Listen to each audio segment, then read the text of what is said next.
Hello everybody, I'm Stephanie. Today we're going to be taking a look at plank pose and the different variations for that and modifications. So join me on your mat wherever you're at and let's get started.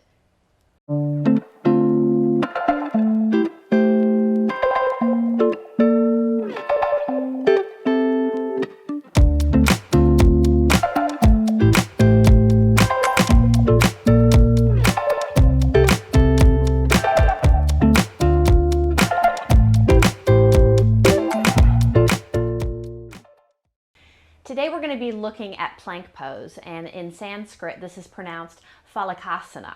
And if we break that word apart in Sanskrit, phala means to bear fruit or ripen, and this is a pose that really can build your practice and really ripen things within your practice. It builds a lot of heat. It's a prep pose for a lot of different other poses. It builds strength in the shoulders, in the arms, in the wrists, in the core. It's just a great total body kind of thing, and there's so many different variations of it that you can find something that's going to work for your body.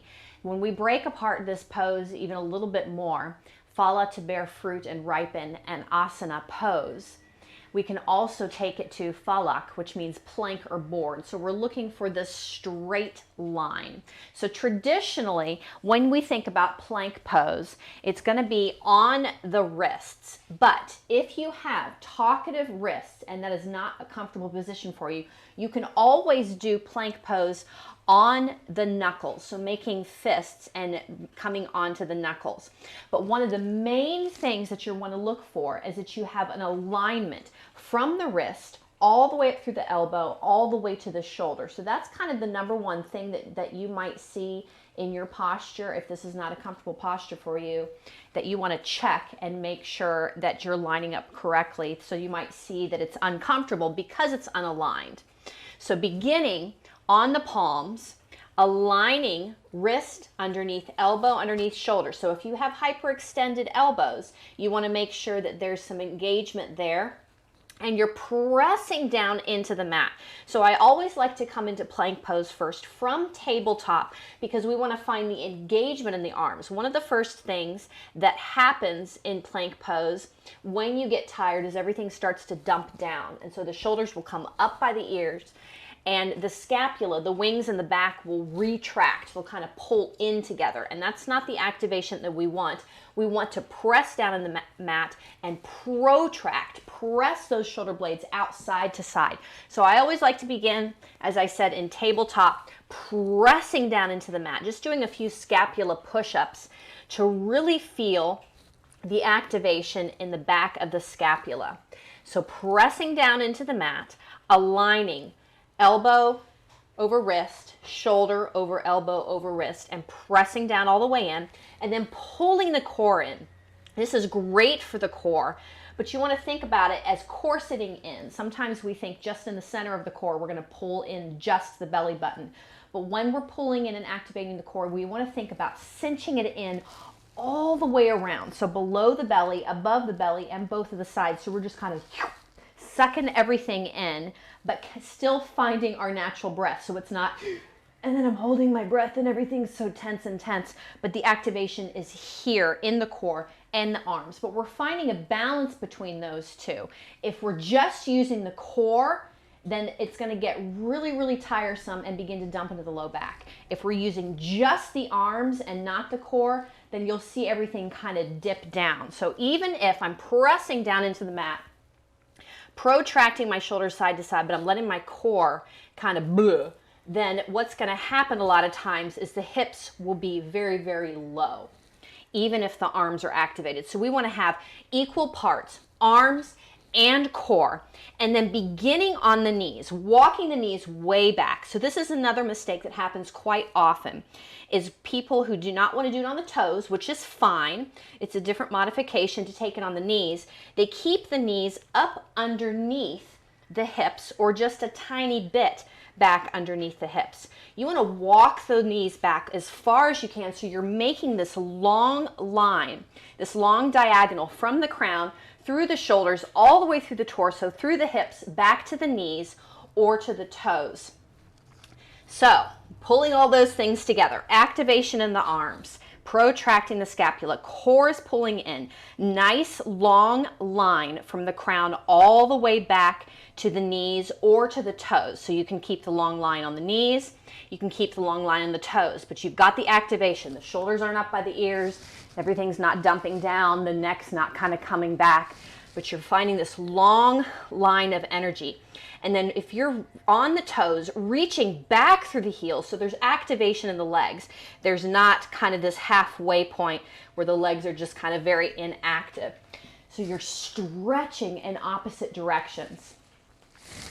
And then keeping the heart forward also, not keeping things crunched in. Even though you're protracting through the back, you want to make sure that you're spreading even on the front. So you're stretching through the front, you're stretching through the back. It's not crunching down. If you want to, like I said, you can take it down to the knees. That is one of the modifications. Or you can always do this on the fists also, but making sure that the knuckles are right underneath the wrists. So everything's pulling up and in. You've got this long line of energy. And then there's tons of different variations that we can take of this. You can take plank with a single leg lifted. Sometimes I'll call this a single leg plank, and we can take that into a flow either side. As I said, you can take it on the knees. We can have our side plank, and we want to keep the same things in our mind. As we're transferring the weight to one side, we still have this alignment of shoulder, elbow, wrist, and you can keep it down on the hand, or you can come to the knuckles again. And there's tons of different side variations. But again, really noticing where the knee is. The knee is not underneath the hip, because if I place it underneath the hip, there's barely anything in the core going on. I'm just kind of balancing here, and we really want to have this activation of the pulling up and in with the core. The hips are off the mat. So I've got my core pulling in, my arm strength. You can have double knees stacked, so the knees are in line with the hips. You can have one knee and one leg extended. You can have the bottom leg extended and the top leg crossed over. You can kind of kickstand it down. So this is another variation if you're not wanting to stack the feet. You can also find that top leg again and lift one side or the other. So there's tons of different ways to do this, and making sure that you're listening to both sides of the body. So if, for example, you are right-handed and that is your strong side, you're going to be able to do things on the right side that you may not be able to do on the left side. So if, for example, you come down to your right side and you're like, oh my gosh, yes, I've got it, no feet.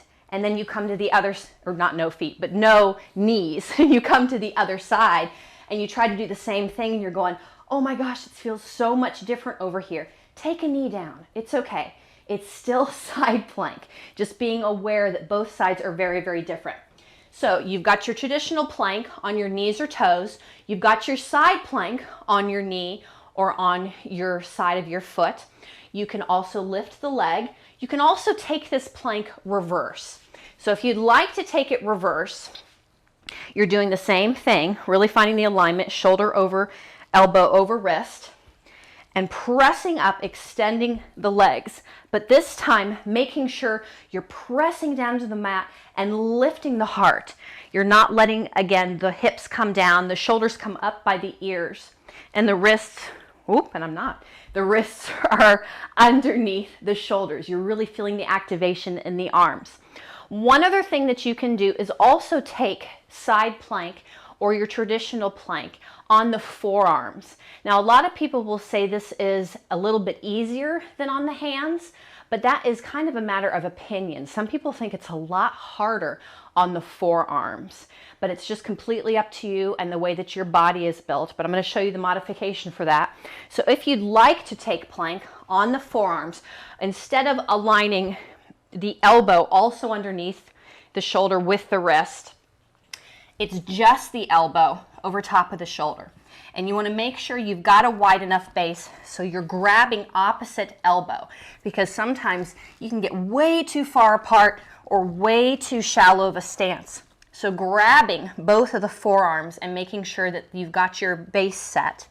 Then bringing the forearms back, gripping the mat. You can grip the mat with the palms. You can clasp the fingers together.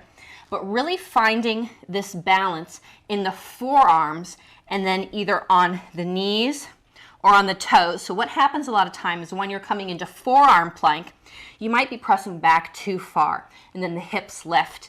You might not even notice it, but if you can lift the entire forearm without any engagement, you kind of rocked back a little bit too far. You want to make sure that you're all the way forward, and then again, pressing down into the mat through the forearm, protracting the shoulders, cinch in the core, and then knees or toes, single leg, both legs, whatever you want to do. So I hope that kind of answers some of your questions for plank pose. This is a fabulous pose to incorporate into your practice. But it's also a pose that you want to be listening to the body, because when the core begins to get tired, it starts to dump into the low back. So when we're taking this pose in our flows, especially in our vinyasa with our sun salutation, you always have the option of skipping this pose, but just trying it out and seeing how it feels in your body. Thank you so much for joining me. Blessings and namaste.